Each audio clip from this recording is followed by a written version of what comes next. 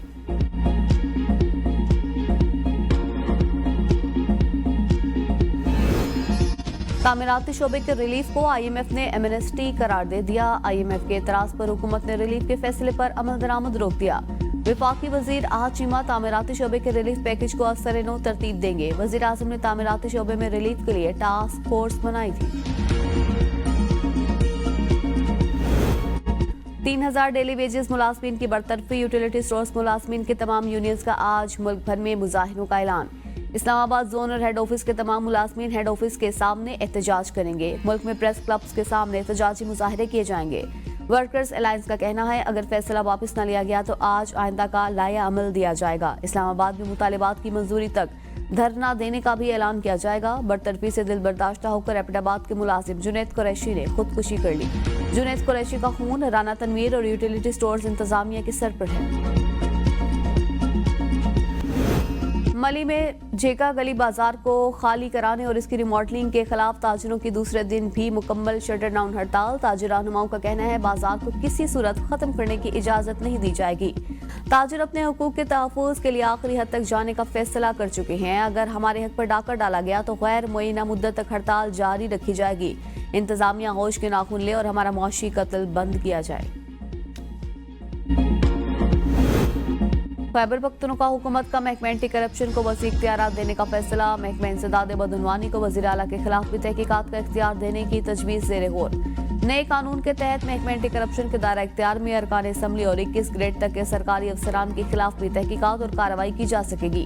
دوران تفتیش جرم ثابت ہونے پر عدالت کے ذریعے ریکوری کروائی جائے گی۔ مجرم سے 15% سروس چارجز بھی لیے جائیں گے۔ نئے قانون کی منظوری صوبائی کابینہ سے لی جائے گی۔ پی ٹی آئی سیاسی کمیٹی کی فواد چودھری کے شعیب شاہین پر حملے کی مذمت۔ اعلامیے میں کہا گیا فواد چودھری کا حملہ مجرمانہ اقدام ہے۔ یہ شعیب شاہین پر دست درازی نہیں، پی ٹی آئی کے چہرے پر بھی تماچا ہے۔ فواد چودھری کسی فورم پر خود کو بطور پی ٹی آئی نمائندہ پیش کرنے کے مجاز نہیں۔ تمام ذمہ داران کارکنان اشتعال انگیز واقعات کے باوجود صبر و تحمل کا دامن نہ چھوڑیں۔ اعلامیے پر فواد چودھری کا شدید رد عمل۔ ایک ٹویٹ میں کہا پی ٹی آئی کی سیاسی کمیٹی کے ارکان کی اکثریت ایک دن بھی جیل نہیں گئی۔ یہ لوگ کروڑوں کے فنڈ کھا گئے۔ فوج اور بانی پی ٹی آئی کو لڑا کر مزے لے رہے ہیں۔ ان کی حیثیت 2 ٹکے کی نہیں۔